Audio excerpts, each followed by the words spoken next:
pendapat Wahabi, berbeda dengan Ahlussunnah wal Jamaah tentang Allah. Saya pernah berdialog begini, Mas, saya Ustadz, kalian kenapa beda sama kami? Oh, kami langsung pada Quran dan hadis, Ustadz. Begitukah? Iya. Di mana bedanya kalian sama kami? Ya banyak bedanya. Kalian tauhidnya Asy'ariyah, pakai sifat 20. Terus, kalau kami tauhid uluhiyah, rububiyah, asma wa sifat. Yang mana yang asli? Yang kami, yang 20 bid'ah. Nabi pernah membagi tauhid dibagi 3. Tolong riwayat siapa? Nabi nggak pernah membagi tauhid jadi 3, Pak. Nggak pernah. Sahabat tidak pernah. Tidak pernah. Maka pembagian ini di abad ke-7 dilakukan oleh Ibnu Taimiyah. Jadi tidak benar itu. Nah, mereka mengatakan Allah itu duduk di arasy. Saya pernah bertanya, Allah di mana? Di arasy. Dari mana kau tahu? Al-Quran yang bilang, Ustadz. Mana ayatnya? Ustadz buka surat Thaha ayat 5. Ar-Rahman alal arsy istawa. Ar-Rahman Tuhan yang maha pemurah. Alal arsy, di atas aras duduk dia. Ini Allah yang bilang. Ustadz percaya nggak dengan ayat? Ya percaya. Ya kita wajib percaya, Ustadz. Betul, saya percaya kali dengan ayat. Cuman yang saya nggak percaya otakmu itu. Nah,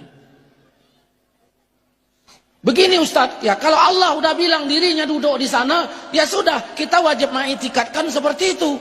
Kenapa begitu? Karena ini ayat, Ustadz. Siapa yang menolak ayat, kafir. Kalau begitu kita wajib menerima ayat. Benar. Bagaimana kalau ku jawab Tuhan di Palestina? Loh, apa ada ayatnya? Kau baca surat Safat 99. Allah mengatakan di situ dalam ayat itu, inni zahibun ila rabbi sayahdin. Allah menceritakan perkataan Ibrahim yang dibenarkan Allah. Aku berangkat menjumpai Tuhanku. Berdasarkan ayat itu kemana Ibrahim pergi? Ke Palestina. Berarti ayat ini menunjukkan Tuhan di Palestina. Berarti, nah ini juga ayat. Jadi kalau ditanya orang Allah di mana? Di aras dan di Palestina. Aduh, nggak boleh pakai aduh-aduh, Mas. Begini Ustadz. Begini gimana? Pernah seorang wanita ditanya Nabi. Terus kata Nabi, aina Allah? Di mana Allah? Terus wanita itu menjawab, fis sama, di langit. Terus Nabi berkata, aku siapa? Engkau Rasulullah. Terus kata Nabi, merdekakan dia karena dia sudah menjadi mukmin. Berarti Nabi mengesahkan i'tikad Allah di langit.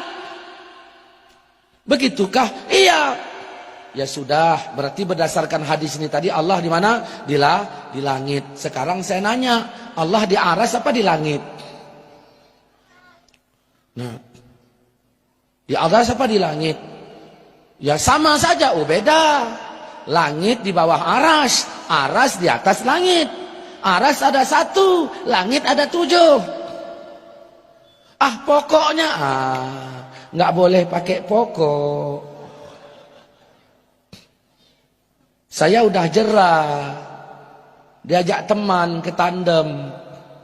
Ustadz, ayo ke kampungku, yuk ke tandem. Mau ngapain? Nah, makan duren. Apa ada? Pokoknya adalah. Udah, hidup mobil, pergi ke sana, makan duren dalam hati. Sampai ke sana, saya tanya, durennya mana? Pokoknya. Gratis kawan tadi diantar. Hanya modal pokok duren. Ini bicara kebenaran, bukan bicara main pokok-pokok. Tadi kau bilang Allah di arsy. Sekarang Allah di langit. Nah, kalau begitu saya juga punya dalil. Kata Nabi, kalau kamu sholat jangan meludah ke depan, karena antara engkau dengan Ka'bah ada Allah. Berarti Allah di bumi. Al-Quran surah Al-An'am ayat 3 mengatakan, wa huwallah fis samawati wal ard. Dianya Allah di langit dan di bumi. Begini loh Ustaz. Begini gimana? Bukti bahwa sesungguhnya Allah di atas. Nabi Muhammad Isra Mi'raj itu kemana? Ya ke langit. Terus kalau ke langit, ini menunjukkan Tuhan itu di atas. Ini makanya kami mengatakan Allah itu di atas. Oh, begini loh. Nah, kami punya bukti juga bahwa Allah di Bukit Tursina. Karena dalam Quran, Nabi Musa ketika menjumpai Tuhan di Bukit Tursina. Dan ini diabadikan juga dalam Quran. Begini loh Ustaz, yang mengatakan Allah itu di langit, itu ulama-ulama Mekah loh. Hubungannya sama cerita kita ini apa? Loh, cobalah Ustaz mikir sedikit.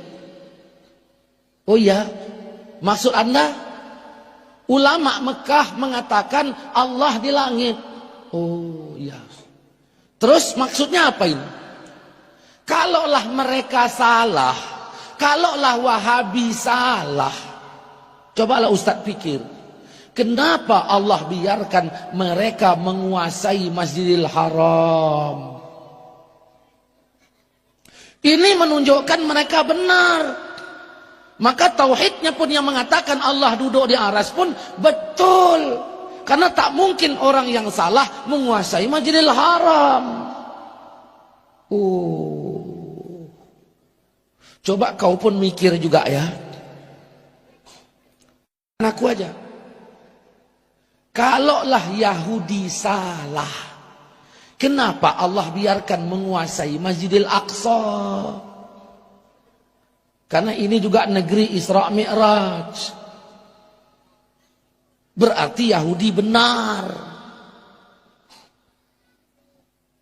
Saudara-saudaraku, begitulah kalau memahami ayat enggak benar. Akan terjadi penempatan Tuhan lebih 30. Makanya Al-Quran tidak mengizinkan kita mencomot ayat-ayat itu sebagai dalil untuk menempatkan Tuhan di sana sini. Al-Quran tutup dalam surat Baqarah ayat 186. Idza sa'alaka ibadi anni fa inni qarib. Apabila hambaku bertanya tentang aku, apabila hambaku bertanya tentang aku, katakan aku dekat. Ujibu da'watad da'i iza da'ani. Kuterima doanya kalau dia doa. Yang penting konsisten, konsekuen. Maka tidak ada lagi Allah di Gua Sur, tidak ada lagi di Bukit Tursina, tidak ada lagi di Palestina, tidak ada lagi di sana sini. Makanya Ahlus Sunnah wal Jamaah mengatakan Allah sudah ada sebelum adanya tempat, dan keberadaan Allah sama seperti dahulu. Kana Allah wala makan. Saudara-saudaraku seiman, seakidah yang dirahmati Allah Subhanahu wa taala. Maka dari sini saya mengatakan Wahabi ya tidak mengikuti literatur ayat. Nah, ini beda kita dengan Wahabi. Jadi Wahabi mengharamkan maulid, kita katakan tidak. Ya, Wahabi mengharamkan Sayyidina, kita bedah secara ilmiah juga keliru. Nah, banyak perbedaan kita dengan Wahabi.